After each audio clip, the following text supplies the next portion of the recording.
That is why no one wants to see the Dubs come playoff time. Right there. That's why. Three of those guys.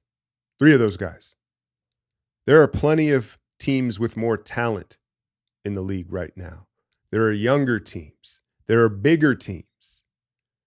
But how many teams in this league have three guys that when the chips are on the table, when it's go time, when it's on the line, are going to show up every time?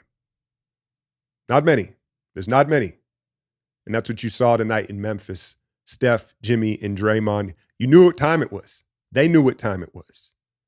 And this just adds to the legend of the petty king, Steph Curry himself.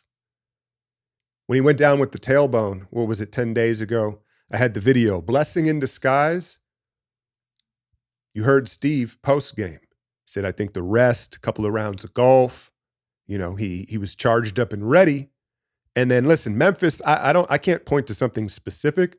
I know he had struggled against them. We've had a little smoke, a little beef with Memphis for a while now, going back to the GP2 Dylan Brooks thing, right? This is one of the teams that they don't like. And again, Steph Curry, listen, you're not going to slight him and get away with it. Eventually, you're going to have to pay the cost. And tonight, Memphis once again had to pay the cost of the petty king, Steph Curry. What do you have, 52-point triple-double? Something crazy, right? Just bang, bang, bang, bang. And, we jump out to this big lead, and you knew Memphis was going to crawl back in it, in the grit and grind. And in that second quarter, Jaren Jackson Jr. kind of started to take over, right? And there's the difference you see with this new look Memphis team. Not just the new coach right now, but this season. This is Jaren Jackson Jr.'s team. We'll get to CB4 here in a minute, right? But you saw, you saw how effective it was in that second quarter with the fouls and the refereeing. But in the past, when you play Memphis, I think that a lot of the time you're like, dang, like Jaren Jackson, they haven't gotten him in a while, right? He's kind of just like off on the weak side, and they force-fed him the ball, got us in foul trouble. And, let's call it what it was. That first half looked like the DraftKings special from the referees in Memphis, right? And it was just, I never understand why, like, to me, if we are going to play referee conspiracy theory and all that in the NBA, and we could talk about Nike and Under Armour and all these different things, but it's like, why would the NBA want to favor Memphis in this game? Doesn't really make sense. But second half and at the end of the game, I think they swallowed the whistles just overall, and it benefited the veteran physical Warriors team. Now, I'm jumping in here early, and I'll have more in the breakdown tomorrow when I go over the tape. I watched this one way too emotionally.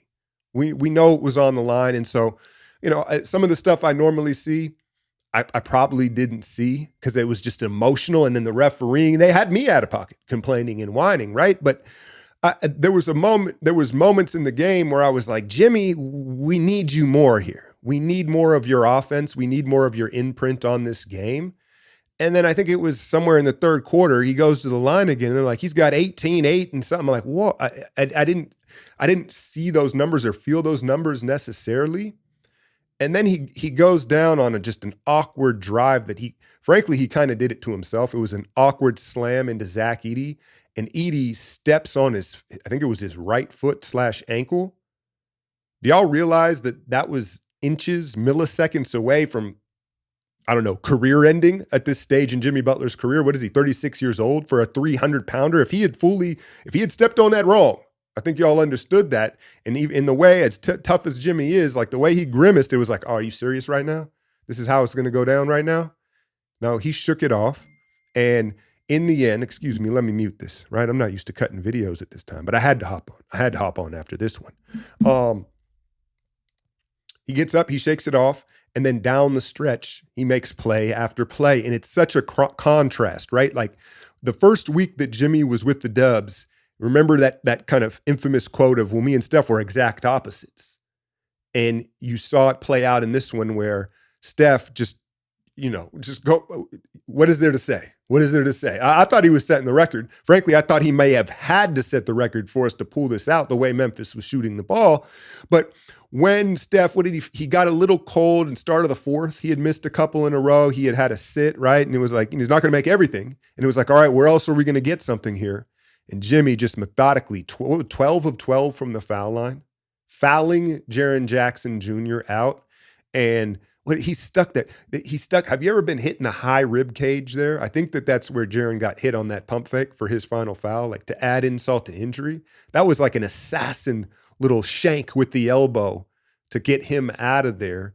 The strip and rip on Ja, and he fills the stat sheet, 25 points. And it obviously doesn't look or feel the same as Steph, but it was there when they needed it, in contrast to the bombing from Steph on the perimeter. Draymond's triple-double defensively, his closeouts on those threes in the second half, and just being big. I mean, to ask him to go up against an E.D. Jackson Jr. front line, not just hold his own, but help win the game, speaks for itself. And then the cherry on top from the youngsters, right? That Pods tap in volley, I don't know what you want to call it, that tip in from Pods, like that wasn't meant for him. That wasn't if that came off the front of the rim, right? In Pods, he sprints in there and gets it. No, it went off to the far side of the rim. He reaches and taps that in, and then Moses with the final dagger in that corner. So you get the young guys chipping in, and you get the big three showing why they are still a legitimate big three. Because when it matters, when it's on the line, they're going to show up every time. Can your team point to three guys that you can say that for? I mean, you tell me, who else can say that? Again, I get it. We were undersized. We don't have enough talent, but you get into a game 7, you get into a big game 5 on the road. Like, we know we got three guys that are showing up. They're battle tested and they can win the game. So that's a spooky sight for the rest of the NBA. And here we are at the 5 seed. I had Wi-Fi trouble. Y'all know I'm in this new apartment, and I just kept the modem that was like pre-built into the apartment, and it'd been working good up until tonight, right? So if you were wondering about a live stream or whatever, I was a little behind. I'm gonna go get a new one tomorrow. I can't play with that with this playoff run here, but I'm trying to watch this Denver-Minnesota game, obviously here. But we've got the tiebreaker with Memphis. We're in the 5th seed, and do you want to call it breathing room with this Denver-Laker-Houston stretch coming up, where you'd be happy going 2-1, right? But you got to get at least one of these three. And Denver playing without Jamal Murray right now, and Minnesota stylistically is kind of the worst matchup for them in the Western Conference. It's in Denver, so we'll see how that plays out. But yeah, man, to me, as they kept reminding us of the next 3 games, and it felt wobbly to start that 4th quarter. I was like, if we lose this one, it felt like it almost guaranteed being in the play-in. So they get it done in Memphis. What about this Memphis team? To me, they're kind of like Timu Thunder, where, they've got like 5, 6, 7 guys that can give you 20 points on any given night. And when they're clicking, you see, they're still a handful. They were shooting the seams out. What did they shoot? Like 58% from something crazy from 3. I haven't checked the box scores yet. But, we know they don't defend like Oklahoma City, and they don't have the Thunder's chemistry. But let's talk about CB4 Ja, because again, my Wi-Fi was going in and out, and I have to rewatch the tape this morning. But I saw people going crazy on Twitter. He aimed a gun at the bench. Listen, you can see why Ja is not happy with the way Memphis plays, because he's standing in the corner way more often, right? Probably more often than you would imagine or you would want. But again, this is Jaren Jackson Jr.'s team now. And Ja has no one to blame but himself. Availability is the best ability, and he's not available. And then the off-the-court antics. Taylor Jang, there's a lot of fishy business going on in Memphis right now, obviously. And they put up a hell of a fight. But I get the feeling that this is going to end very much like how Luka's reign ended in Dallas for Ja. Just like, in the middle of the night, he's going to get traded. It's just going to be like, oh, Ja's out of there. Ja's out of there. Because it's not the talent, right? It's the availability, and I think all the extracurriculars on the court, off the court, I should say, and on the court. I think at some point here, they're going to be like, all right, we got to move off him. We can't build around this. We can't make this guy our leader. And so what I'd say to that is, whoever does get Ja, make sure his drunk daddy is banned from the facility. Like, that's certainly not helping it. You know what I'm saying? But, Jaren Jackson Jr., to me, he's probably ideally he needs to be your second best player, but he's gotten far better offensively than I thought he ever would. He's not settling for threes anymore. He can finish over either shoulder, big body, athletic, can face up, can shoot the three, right? But that foul, that was one of the dumbest fouls I have ever seen from a star player with 5 of them. It was that was the fourth, right? The 6 was Jimmy getting him. But when he had 4 and there was a long rebound to the corner and he and Quentin were going for the loose ball and he just grabs Quentin.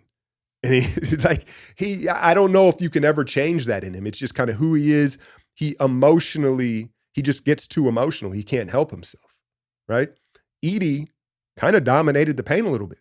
And again, I'll go back. There'll be a full breakdown on the Patreon tomorrow, but I felt like we probably paid a little too much attention to him on the roll, the way they were shooting that 3 ball. Like, was Edey really going to give us 30, like on that roll and on that short roll? I'm not sure about that, but he clearly has a presence and an impact he's not just a big, he's freakishly big. And then he's mean. That's what I like about Edey. And I'm not talking about like in his personal life, his character, but usually when you get a big guy that big, they're gentle giants. Edey's kind of got a nasty streak to him. And so those two are, imposing in there. And you saw Draymond, he had the triple-double and he did what he had to do. I thought offensively, though, he hurt us a bit. Sometimes in that short roll, I know he was shooting that little runner, but I thought at times he took it too deep on the roll before he went to the weak side. I thought it should have just been a quick one because they were able to recover to it. But all in all, super encouraging win, right? It would have been one thing if Steph just hit his 11, 12 threes and Memphis rolled over, which they're not going to do in this moment. But to get the win the way they did, with everybody contributing and kind of giving us a glimpse of what it can look like in the playoffs in a tough game on the road. Like, oh yeah, we can get all this from everybody right now. I will say this, though. As good as Buddy has been playing of late, can we trust him in the playoffs? I know there's no GP2, no Kuminga, and we'll get here to Kuminga in a second. But can we trust him? Because I have never seen a player step out of bounds on the baseline with his inside foot, with the foot that was on the inside of the court. And that was just one of the plays. He took a couple bad shots. I know he hit 1 3 that was timely, but he still makes me super nervous in a high stakes, high leverage environment like that. But, I understand the shooting, the spacing, and it seems like Kerr just has infinite belief in Buddy. But that being said, I do think our others will be ready for the playoffs. Quentin, Gee, Pods, Moody, Kuminga, if he's going to be available. I don't think the moment's going to be too big for them. And it's not that the moment's too big for Buddy. It's that when the game gets sped up and it's that physical, I think it almost magnifies his low IQ and mistakes at times. So we'll see how that goes. Again, is Denver going to help us out here and beat Minnesota tonight? You'd sure hope so because, this Lakers-Denver, I'm trying to think where this is at. Denver's at home. The Lakers are on the end of the road trip. We owe Denver, though, too. I can't even look as far to Houston, who's just rolling right now. That's going to be super tough. But my gut right now tells me Lakers are going to be tough that final road trip. We may come up short in that one, but I think we owe Denver. I think even though it's that first game back from a long road trip rule that Fitz likes to spew, the Petty King and the Warriors, they owe Jokic in Denver. And so I expect them to get that one out of this back-to-back split here the rest of the week. That's all I got for y'all. Again, breakdown in the morning, but I had to tap in after the biggest win of the season thus far. Hit that like, share, and subscribe. I'm out, y'all.